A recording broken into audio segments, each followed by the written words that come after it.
Assalamualaikum warahmatullahi wabarakatuh. Alhamdulillahirabbil alamin wa bihi nasta'inu ala umuri dunya waddin wassalatu wassalamu ala asrafil anbiya'i wal mursalin wa ala alihi wa sahbihi ajma'in. Amma ba'du. Yang terhormat dosen pengampu mata kuliah bahasa Arab yaitu Bapak Abdurrahman. Perkenalkan, nama saya Durrahman, NIM 2213063. Insyaallah pada kesempatan kali ini saya akan menjelaskan terkait pembahasan tentang marfu'atil asma di antara isim-isim yang beri'rab rafa, yaitu mubtada, untuk memenuhi tugas UAS Bahasa Arab semester 1. Langsung saja kita ke pembahasan. Pengertian mubtada. Mubtada secara bahasa merupakan bentuk isim maf'ul dari kata ibtida yang berarti permulaan. Hal itu sesuai dengan kondisinya yang berada di awal jumlah ismiyah. Jadi mubtada itu bentuknya dari isim maf'ul. Ibtada yabtadi'u ibtidaan wa mubtadaan fahuwa mubtadi'un wa dzaka mubtadaun. Mubtadaun itu kan mubtada isim maf'ul. Adapun secara istilah, mubtada adalah isim yang beri'rab marfu. Marfu itu arti barisnya, harakatnya itu marfu, rafa ya, yang bebas dari amil-amil lafdiyah. Maksudnya apa tuh lafdiyah? Lafdiyah apa sih gitu kan? Yang dimaksud amil dalam pengertian ini adalah suatu faktor yang mempengaruhi kata sehingga ia beri'rab rafa, nasab, jar ataupun jazm gitu. Jadi sebelumnya tuh ada amilnya dulu gitu ya, yang mempengaruhi i'rabnya, yakni amil lafdiyah dan amil maknawiyah. Nah, mubtada ini kosong daripada amil lafdiyah. Yang dimana mubtada itu tidak dimasuki amil lafdiyah tetapi amil maknawiyah. Seperti itu. Nah, contoh mubtada. Contoh mubtada, perhatikan contoh berikut ini. Di sini ada contoh al-islamu dinuna. Mana yang menjadi mubtada?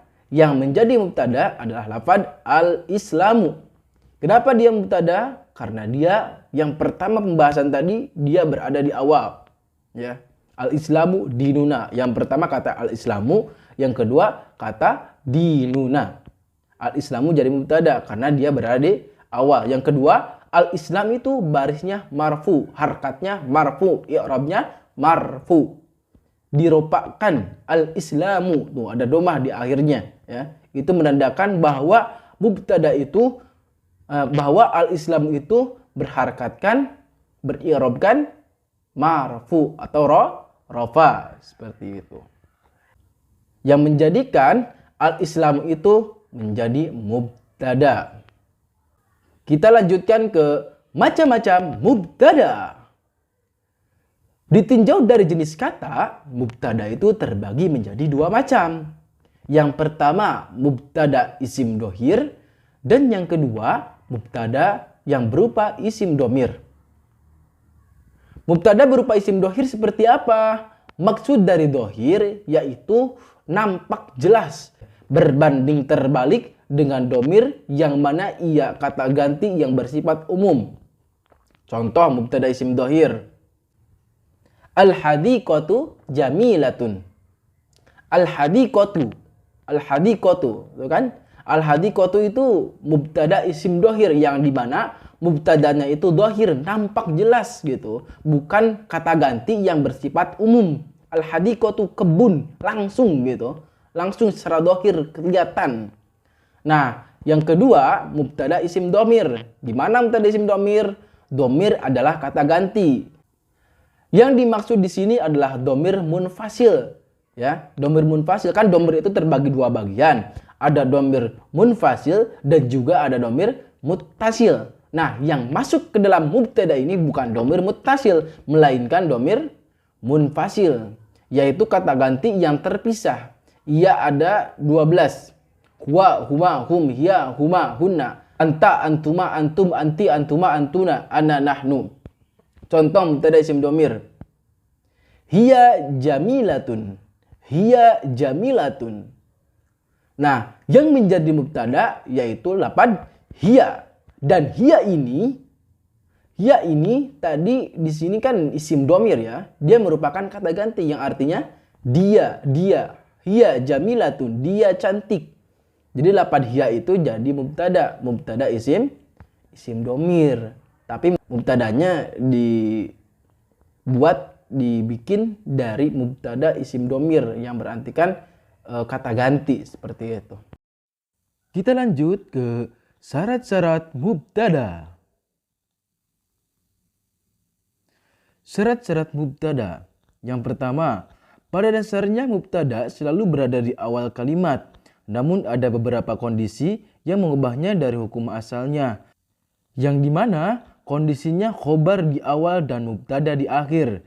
Dan itu disebut dengan khobar muqaddam, mubtada muakhar. 2. Pada dasarnya mubtada harus berupa isim ma'rifat. Namun ada beberapa kondisi yang membolehkan ia berupa isim nakiro. Yaitu diantaranya, pertama, ketika ia sebagai mausuf, maksudnya ia tuh mubtada ya. Mubtadanya itu yang disifati. Contoh, rojulun jamilun fil baiti. Seorang laki-laki yang tampan di dalam rumah. Yang kedua, ketika ia disandarkan kepada isim nakiro. Contoh, tolibu ilmin hadirun. Penuntut ilmu itu hadir. Tolibun itu mubtada dan mubtadanya itu nakiro. Dan yang ketiga, ketika ia didahulukan oleh nafi atau pengingkaran. Contoh, maridun hadirun. Orang yang sakit tidak hadir. Yang keempat, ketika ia didahului istifham atau kata tanya. Hal rajulun indaka? Apa ada seorang laki-laki di sisimu? No, ada hal di situ dan rojulun. Rojulun itu nakiro ya. Dan di situ rojulunnya tuh boleh jadi mubtada. Meskipun itu mubtadanya dibikin dari isim nakiro. Seperti itu. Jadi kesimpulannya, mubtada bisa jadi isim nakiro tuh ketika yang pertama ketika ia jadi sifat atau mausuf maksudnya. Yang kedua ketika dia sandarkan kepada isim nakiro. Yang ketiga ketika ia didahulukan oleh nafi. Dan yang keempat ketika ia didahulukan oleh istifham. Seperti itu. Nah, mungkin itu yang bisa saya sampaikan. Mohon maaf atas segala kekurangan. Wallahul muwafiq ila aqwamit thoriq. Wassalamualaikum warahmatullahi wabarakatuh.